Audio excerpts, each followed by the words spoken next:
Sir आज संभल में जो है सर जिस तरीके से जो है सर ये पूरा बवाल हुआ सर्वे के दौरान जो है सर अब जो है क्या कार्रवाई जो सर की जा रही है? देखिए आज संभल में सुबह 7 बजे से लेकर 11 बजे तक जामा मस्जिद स्ट्रक्चर उसका सर्वे होना था कोर्ट के आदेश पर। कोर्ट ने के आदेश पर जो सर्वे की टीम है वो यहाँ आई भी थी एडवोकेट कमिश्नर के साथ, और उनके साथ पर्याप्त सुरक्षा बल भी था।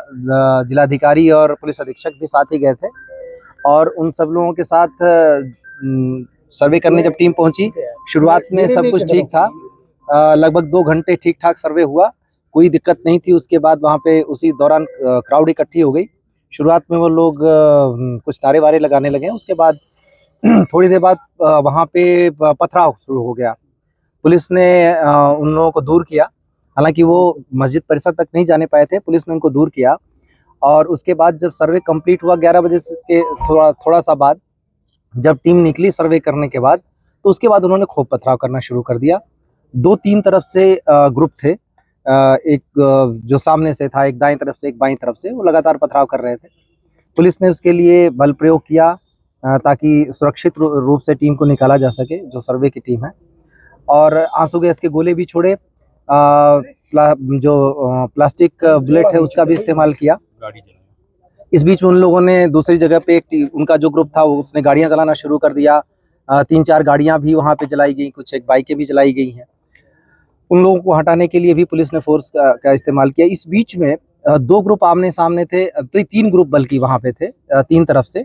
उसी बीच में गोली चली। गोली कौन से ग्रुप ने किस पे चलाई, कैसे हुआ, लेकिन उस बीच में जो गोली चली उसमें हमारे पुलिस अधीक्षक हैं, उनके पीआरओ के पैर में गोली लगी। एक डिप्टी कलेक्टर का पैर फ्रैक्चर हो गया उसी हंगामे में। एक सीओ साहब के भी छर्रे लगे हैं, और करीब कांस्टेबल के सिर में गंभीर चोट आई है। और इस गोलीबारी में जहां तक अभी तक कंफर्म हुआ उसके हिसाब से 3 लोगों की मृत्यु भी हुई है। उन 3 लोगों के नाम है नईम जो कोटकरवी से है, बिलाल जो सराय तरीन से है, और नुमान जो हयात नगर सराय तरीन से है। इन तीनों लोगों के अब पोस्टमार्टम की हम तैयारी कर रहे हैं, और जो स्थिति है अभी वो फिलहाल कंट्रोल में है। बीच बीच में जो वो ग्रुप था वो कुछ लोग घूम के चले गए दूसरी तरफ, नखासा की तरफ, और वहाँ पर मैं और डीआईजी साहब मौजूद थे। वहाँ पे भी पथराव किया गया। हम लोगों ने उस भीड़ को खदेड़ा। बाद में एसपी और डीएम साहब भी आ गए थे। उस पथराव घटना में हमारी कोशिश रही कि उनमें से कुछ को पकड़ा जाए, और पकड़ा भी गया। उनमें 2 महिलाएं भी पकड़ी गई जो छत पर से पथराव कर रही थी, और काफ़ी कुछ 5-6 लड़के भी पकड़े गए। अभी तक कुल मिला के जो अभी तक संख्या 15 लोगों के करीब डिटेन किया गया है। उन लोगों से पूछताछ चल रही है। ये निश्चित रूप से एक उकसावे के अंदर की कार्रवाई है, जिसमें जाने भी गई हैं। ये सारे लोग नई उम्र के लड़के या तो थे या फिर महिलाएं थी। ये सारे लोग किसी न किसी उकसावे में आकर कर रहे थे, क्योंकि जो सर्वे का काम है वो कोर्ट के आदेश से पहली बात तो हो रहा है। दूसरी बात यह है कि सर्वे का काम पीसफुली चल रहा था, अभी तक कोई भी दिक्कत नहीं आई थी। तीसरी चीज़ ये है कि सर्वे में कोई ऐसी चीज़ नहीं की जा रही है जिससे मस्जिद के स्ट्रक्चर को उसके साथ छेड़छाड़ की जाए, बल्कि आज जो पथराव हुआ उसमें मस्जिद के ऊपर पत्थर जरूर चलाए गए, क्योंकि वहाँ पे टीमें थी तो मस्जिद पे भी पत्थर चलाए गए। मुझे नहीं पता मस्जिद को नुकसान हुआ या नहीं, लेकिन खूब जम के मस्जिद पर भी पथराव हुए, जो एक तरीके से देखें तो ये उनके धर्म के हिसाब से भी गलत है।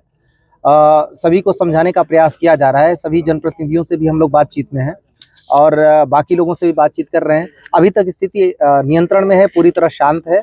और आगे स्थिति नियंत्रण में ही रहे, कोई दिक्कत न हो, इसके लिए अभी हम सभी ने रणनीति बनाई है। फोर्स पूरी तरह बाहर से भी बुला ली गई है, सभी जगह फोर्स मौजूद है और हम किसी भी तरीके की घटना इस तरीके की अगर कोई करता है या उकसावे की जो कार्रवाई कर रहा है उसकी भी पहचान कर रहे हैं और उसको भी हम जल्दी ही कानून के दायरे में लाएंगे। जामा मस्जिद के अलावा सर दूसरे इलाकों में भी जैसे पथराव हुआ है? हाँ, मैंने अभी आपको बताया कि जो एक एरिया था नखासा, जहाँ पे मैं और DIG साहब दोनों मौजूद थे, वहाँ पे भी हुआ, वहाँ पे खदेड़ दिया गया। वहाँ पे ऐसी कोई चीज़ तो नहीं आई कि कोई इंजरी ऐसी चीज़ हुई हमारे जवानों को, जो पत्थर से लगा, लेकिन हमने कुछ लोगों को अरेस्ट किया। उसमें 2 महिलाएं भी थी जो छत पर से पत्थर चला रही थी, उनको भी अरेस्ट किया है और हम उस पर आगे की कार्रवाई कर रहे हैं। जो इसमें जितने भी चीज़ें हैं सबकी एनालिसिस हो रही है, उस पर हम आगे की कार्रवाई करेंगे। लोगों से अपील लगातार की जा रही है, पुलिस अधीक्षक ने भी अपील की, जिलाधिकारी ने भी अपील की, हम दोनों, मेरे और DIG साहब के द्वारा भी लगातार अपील की गई है कि किसी के बहकावे में आके इस तरीके की हरकतें न करें। इससे जीवन को खतरा तो है ही है, शहर के अमन को भी खतरा है और सबसे बड़ी बात है कि इसमें से कई लोगों का भविष्य बर्बाद हो जाएगा। तो बेहतर हो कि कोर्ट की कार्रवाई कोर्ट के थ्रू जरिए ही रहे। कोर्ट में अपनी बात सबको रखने का अधिकार है और मौका भी है। कोर्ट में अपनी बात रखें, इस तरीके की हरकतों से दूर रहें। सर, जिन 3 लोगों की मौत हुई है उनमें से जो नईम का परिवार है वो ये आरोप लगा रहा है कि पुलिस की गोली लगने से उनके लड़के की मौत हुई है। देखिए, इसमें पहली बात तो ये कि वो इस बात को, जितने सारे लोग हैं वो सबकी पुलिस के पास भी वीडियोग्राफी मौजूद है। जितने सारे लोग वहाँ आए हैं उसमें पथराव करने आए थे। इसके बाद पहली बात जो ये अगर इस बात को अगर मानते हैं कि उनका बेटा पथराव करने गया था या कोई भी व्यक्ति वहाँ पथराव करने गया था, उसमें क्या अनटूवर्ड्स इंसिडेंट होते हैं, ये पहली बात को जिम्मेदारी उनको लेनी चाहिए। क्या वजह थी जिसके लिए पथराव करने की आवश्यकता थी, कौन सी आपदा आन पड़ी थी, किसको किसने क्या किया या पुलिस प्रशासन ने क्या किया, पहले तो उनको ये देखने की जरूरत है। पथराव करने गए क्यों, एक। दूसरी बात यह है कि किसी ने कोई चीज़ नहीं देखा, साक्ष्य होंगे तो हमारे पास आएंगे, उन साक्ष्यों के आधार पर हम कार्रवाई करेंगे। मैंने जैसा आपको बताया कि 3 पक्ष आमने सामने थे, उन्होंने एक दूसरे के ऊपर क्या किया, उसमें फायरिंग हुई। अगर फायरिंग में कोई भी चीज़ ऐसी होती है कि पुलिस अपने पैर में गोली नहीं मार लेगी, ये सोचने की बात है। हमारे यहाँ हाथ में आप देखें कि पुलिस के टीयर गैस और जो प्लास्टिक के बुलेट है जो भगाने के लिए अनुमन्य है, उसी के तहत कार्रवाई की जा रही थी और मीडिया का भी पूरी रिकॉर्डिंग है।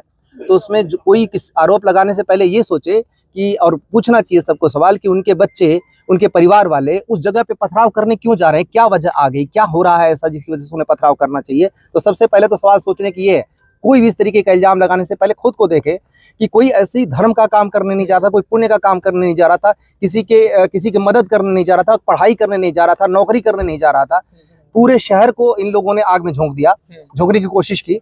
हमारे सारे जो जवान हैं अपनी जान की परवाह किए बिना उसको झेल रहे हैं, देख रहे हैं।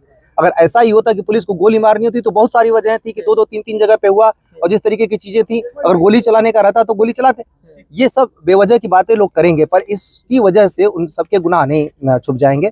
जैसी कार्रवाई होगी वैसी कार्रवाई करेंगे और इसमें पूरी जांच के बाद करेंगे। मैं न पहले से किसी को दोषी बना रहा हूँ, न पहले से किसी को कह रहा हूँ कि वो निर्दोष है, न मैं ये कह रहा हूँ कि किसी की चीज से इनकार कर रहा हूँ। जैसे साक्ष्य होंगे, साक्ष्यों के अनुरूप आएंगे, हम उस पर कार्रवाई करेंगे। कितने लोग हिरासत में लिए गए? कितने लोग हिरासत में? देखिए, मैंने कहा 15 लोगों को अभी तक डिटेन किया गया, जो अभी तक ही सूचना है, अभी और भी चल रहा है।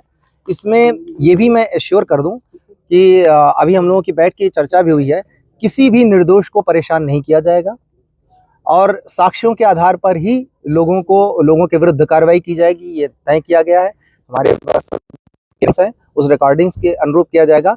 और जो जामा मस्जिद में जिस समय ये चीज हुआ वो नमाज पढ़ने के टाइम नहीं था, तो जाहिर सी बात है कोई वहां ये ना कहे कि मैं तो तमाशा देखने गया था या मैं किसी और काम से गया था।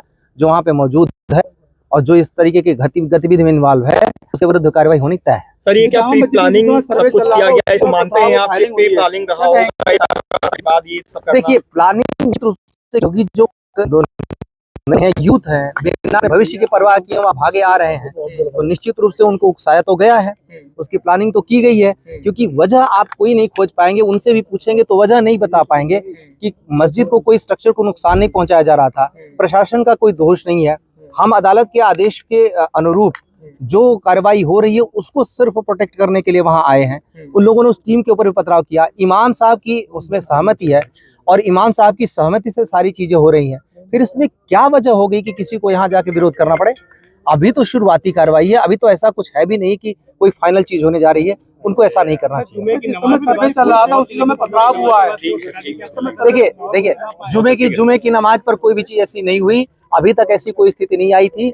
हम उनकी भी पहचान कर रहे हैं जो उकसाने की कोशिश कर रहे हैं, और सबके विरुद्ध कार्रवाई की जाएगी। इसमें किसी तरीके की ढिलाई नहीं होगी, चाहे कोई भी हो।